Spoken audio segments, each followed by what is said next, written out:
everyone, welcome back to my channel if you are a returning subscriber, or welcome if you are new.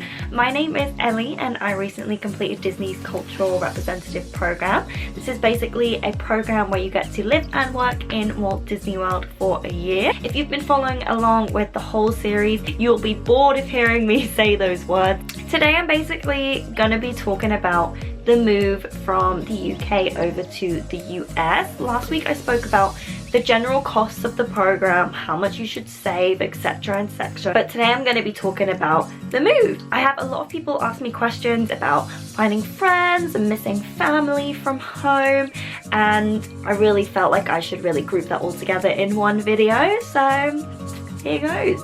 So one thing people don't realize is that you do have to mentally prepare yourself to move countries for a whole year. You're so excited to be in Disney World, to be in Florida, but there is a lot of things that are different, you know. The culture is different, the weather for one thing is completely different, although you do climatize to it very quickly. I remember being in the winter in December and wearing a coat, and my parents came to visit and were like, why have you got a coat on? They're walking around in shorts.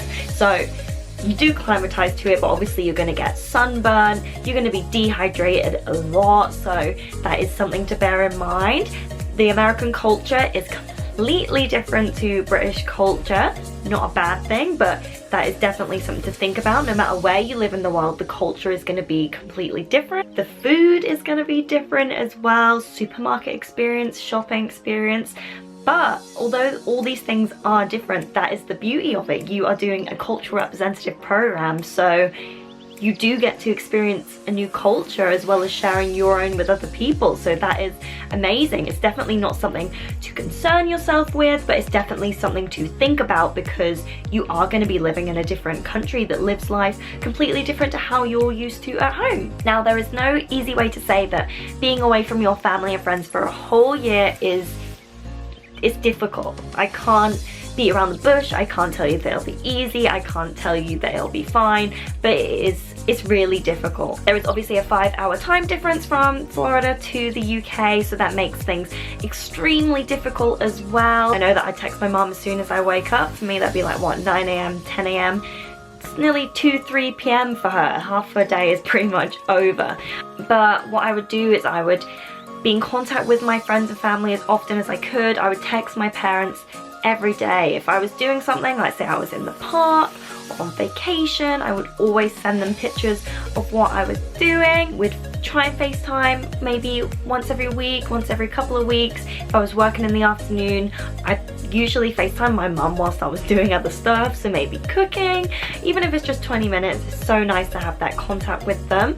Obviously, we are so lucky to have social media nowadays, so if you're like me, you'll be constantly posting to social media, and I feel like that's such a great way to stay in contact with your friends and family, because they can see everything you're doing. That's the best way to cope with it, to be honest. I can't sit here and say to you that it's gonna be easy and you're not going to get upset, because sometimes you will just want a hug from your mum, or you want to go out drinking with your friends, but you know, it's going to be fine. It's only a year. It's a year out of your life. In the grand scheme of things, very tiny. But the best thing is you'll make new friends, and those friends eventually feel like family because you're all in the same position, so you end up coming together as one. That leads me on to saying, people have messaged me worrying about making friends or perhaps fitting in, and whilst this does seem like something that is quite troublesome and something that you would worry about, I can assure you that it is really easy to make friends.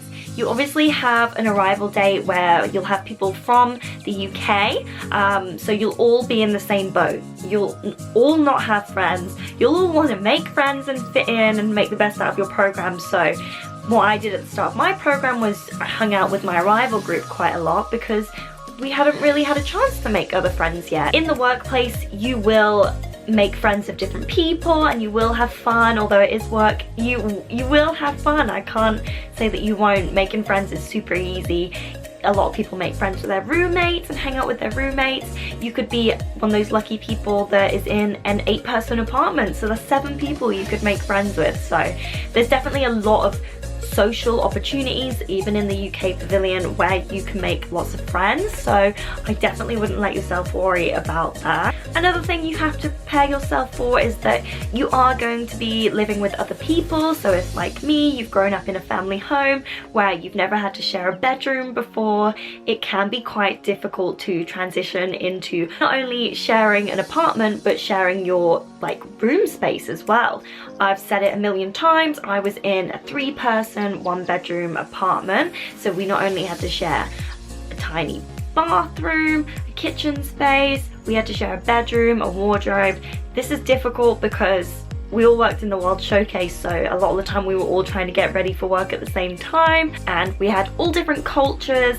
We were all from 3 different parts of Europe, which is fantastic. It's amazing to make friends from all over the world like that, but again, it's about learning all those different cultures, all those language barriers, and that can prove quite difficult for some people. But as long as you're chill, go with the flow, have some rules in your apartment and make sure that everyone's adhering to them, then you should be absolutely fine. So when you get out to Florida, it is about a week before you even get into the UK pavilion. In that time, you are going to have a lot of spare time. In that spare time is a really great time to do things like get your Universal annual pass, go to Walmart, get bedding, get food, make friends, things like that. At this point, you won't be able to go into the parks either, so that's why it's a good time to go to Universal. Another good thing to do in this time is to maybe set up your bank account or even get a SIM card for your phone. A lot of people ask me what I did with my phone. I basically found a US company that other people were using at the time. I used Leica Mobile, I think, and I just got a SIM sent to my apartment, popped it in my phone. It's important that you have an unlocked phone at the time, so you might need to pay to get your phone unlocked, etc. So these are all things that you could be doing in this time. My bank account I opened with Partners. This is a Disney owned bank, so it's a really good one to have. They have cash ATMs, drop-off points everywhere on property, backstage at Epcot, which is really good after shifts and stuff to drop your money, so I definitely recommend doing that. Also in this time, you are going to have a lot of welcome meetings. These happen at the clubhouse in Commons. They're usually only about 30 minutes to an hour long. They basically just talk about the rules of housing. If you do this, you will have to go home, we'll have to give you a warning, etc. Just giving you the basic rules and stuff, but usually that's in the afternoon, then you've got all day to do whatever you want. Another thing you'll have to do is you will have to go and get your social security number. This is something that you do really early in the morning, 5 a.m. Housing sets up the bus for you, so you don't have to worry about that. It's basically just so you can start earning money. Yeah, it's the UK equivalent of a national insurance number, so everybody has to have one. Also in this week, you will have traditions. I'm sure many of you have heard of traditions. It's something that every Disney theme park cast member goes through. It's basically a really fun day at Disney University where you learn a lot about the company, the Disney brand promise and things like that, and they take you into Magic Kingdom, and it's a really magical day. Honestly, it's the best day ever. One thing I will say is that it is a formal wear Disney look day, so you can't have nail varnish on, you have to be in a formal outfit, so no like trainers, jeans, things like that.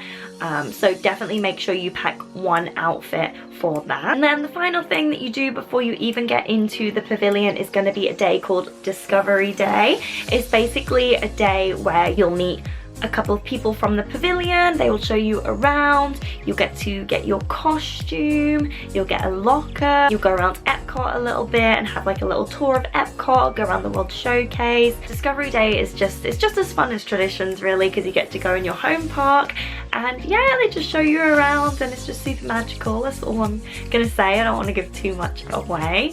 And then after that, you're pretty much done. You get your schedule and your hub login and things on Discovery Day, so then you go straight head on into the pavilion and you have about 2 weeks training. So you'll have 2 weeks training on podium where you will be trained in various different roles.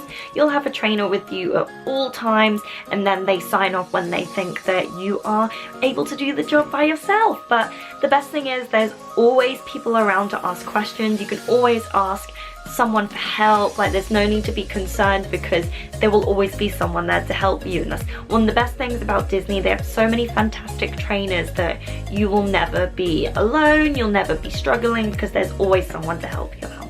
That pretty much concludes my video on the move and what happens when you get there. Thank you so much for watching. Make sure you like, comment and subscribe. Also follow me over on Instagram. It's just going to be at Ellie Brown. I post a lot more over there, especially Disney content, so make sure you follow me there too.